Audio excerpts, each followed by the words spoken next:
So can I see myself as well? So guys, after lots of frustrations, lots of renovation, a lot of dirt, and a lot of 3D printing, my darkroom is finally finished and I want to show it to you today.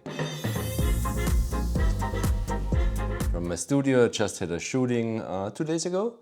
We'll go to my darkroom and there's so much to show to you guys, but let's start with the darkroom sink.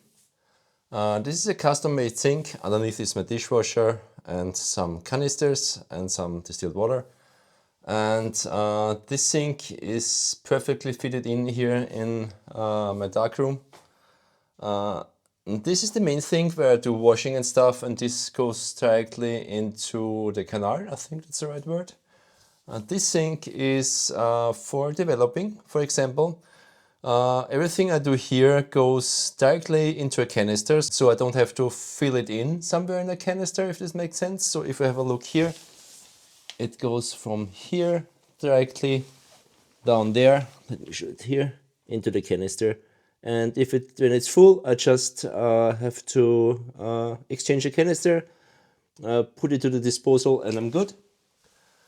What I have here is interesting. I have here my Darkroom Winch. Maybe you know this Darkroom Winch from Beirut.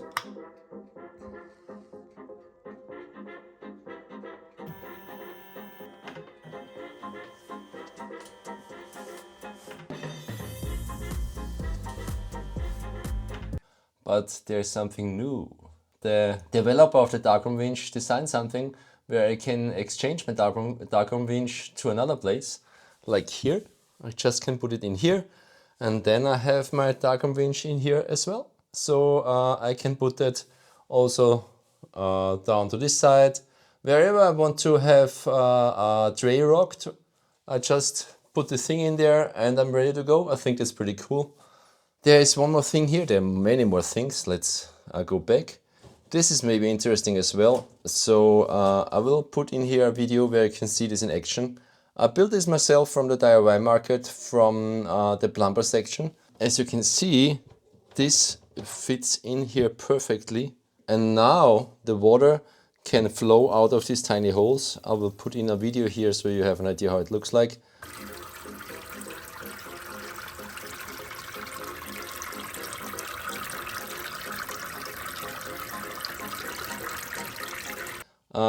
Into this tray and wash my tin types.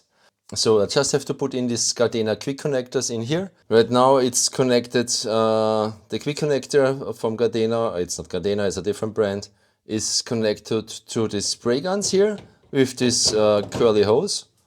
I think they're pretty cool. I can wash here directly with these spray guns, right? So I have a spray gun here as well for stopping the developer, what is pretty cool. So I had my spray pump before and now I have my spray gun.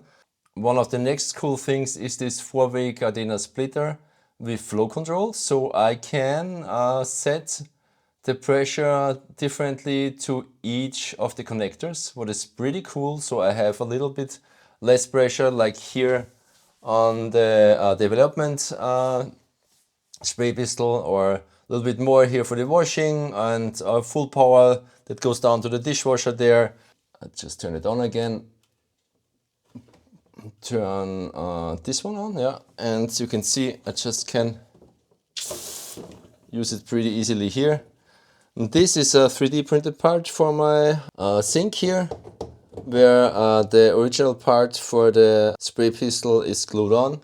As said, everything you see here I will put in a list down underneath the video, and every 3D print, like these guys here for example, and everything that makes sense maybe for you guys as well, I will put on Thingiverse and will link down in the description.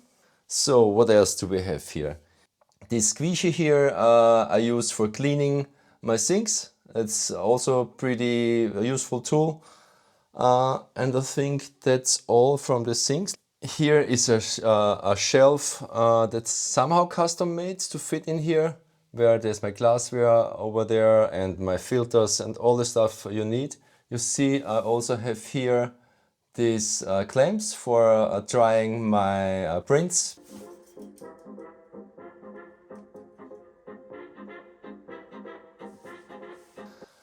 Let's go in here underneath Quinn's book, some of my lenses and stuff. Here we have my Junghans stopwatch. If I'm cleaning something or if I'm washing something, I just start it here. It's pretty cool, it's old school, I really like it. It looks pretty nice, it's big. I have a second one that's still in repair, a smaller one. I want to put it there for development. Let's see how this works out. So we stop it right here. Here is my stainless steel cabinet. That is pretty cool. It has a lot of storage inside. It's a great working bench for me as well. And for the more dangerous stuff, it's locked here with an NFC lock. So I can just easily unlock it with, you can see it's open. There's all the chemicals in there. And on the other side, it's also full with development stuff, Sandarak varnish, all what you need. And after I'm finished, I'll just can close it like that and it's done again. So pretty cool stuff. Here's my printing frame. If you need something for getting rid of the silver nitrate, so if you have silver nitrate stain somewhere, you can try this one. I will link it down below as well. It helped on some places, not everything. It's really stinky. You need to wear gloves and maybe even a mask. Here we see something I will talk a little bit later about, but let's focus on the rest of the darkroom. Yeah, my whole darkroom is white. That makes it much more bright. So it's much easier to work in here. So it's a little bit dangerous to have everything white if you work with silver nitrate. So let me show you something that maybe makes more sense. Give me just a second. Here's my enlarger, and beside of the enlarger you see black plastic boards. And if I would work with silver nitrate here, I would just put this one here and the second one here. And so the white walls are safe for silver nitrate. I tested already, it's pretty good because I had the first stain already there. I just put it away again. And it's also a background for my enlarger if I would enlarge something. I think the next interesting thing are the lights. You see I have lights here. Let's close this door for a second. And let's turn off the light in here.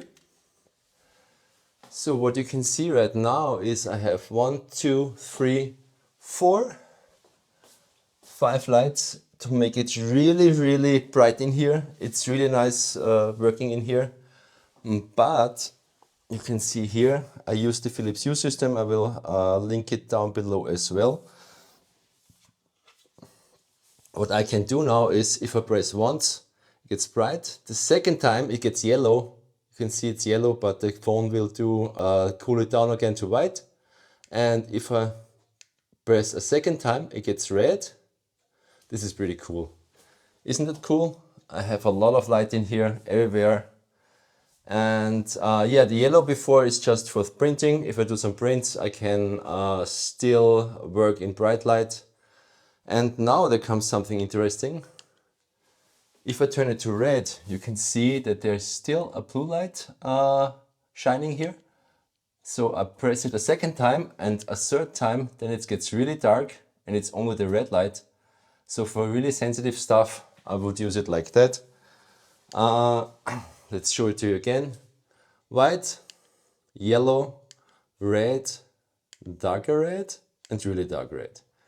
So what's happening if somebody would press accidentally on the thingy? So if I press here on red, I just would put it in here, in this 3D print in here, and nobody can touch a button anymore. The same switch is upstairs. We'll just run up for a second. And if anybody, let me run up, if anybody would press this button, it goes really dark red immediately, as dark as possible. So nothing can happen here as well. You know me, I'm really a guy with a lot of geekery in here, but better be safe than sorry. And let me put it bright again. The very cool thing now is that I'm gonna have here my silver nitrate and my plate holder I have here. And you see with the foil I cannot make any stains. I can just change the foil. So I'll sensitize the plate in the silver nitrate here, get in the plate holder, get into the studio, make my image, come back here, put the plate holder in there, and then I'll get the plate out of the plate holder, develop it here, wash it here, and then maybe I fix it here or fix it here again. And the good thing on this is I don't have any stains anymore on the ground. It's gonna be clean all the time. Pretty cool, huh? Another cool thing are these sensors here. They show the humidity and also the temperature. And there in my smart home, you can see they use thread, so they don't use much energy. They have a paper-like display like the Kindle does. The battery lasts for a very long time. And I can use them for automations, for dehumidified in the air, for example, or just to see what's going on in my darkroom. I'll link them below as well. Yeah, let's go into my pouring room. So that is my pouring room. You see already these pipes here, but this is for another episode. It's about darkroom ventilation and about energy saving. You can see my, let me show it to you here. This is my ventilation system, but I will do a complete video about the ventilation system and what it does and why it saves energy and why it's so important for me to get this thing. And there's also other stuff to save energy. Here is my control for the ventilation system, pretty cool. As said, I will explain in a different video. Down here I have my heating plate, my magnet steerers, my UV exposure box, and silver nitrate tanks, but I guess I maybe will sell them, let's see, because I get another one at some time.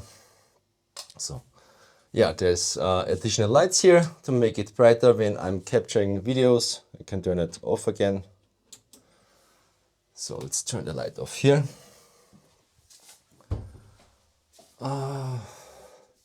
Yeah, here you can see, I covered that already. Here you can see door sensors. I'll cover that already in another video. I will link to this video right in this corner here, right now. This will signal upstairs if one of these doors is open, is it safe to go to the darkroom? Closing the studio door again and the light above the door turns red again.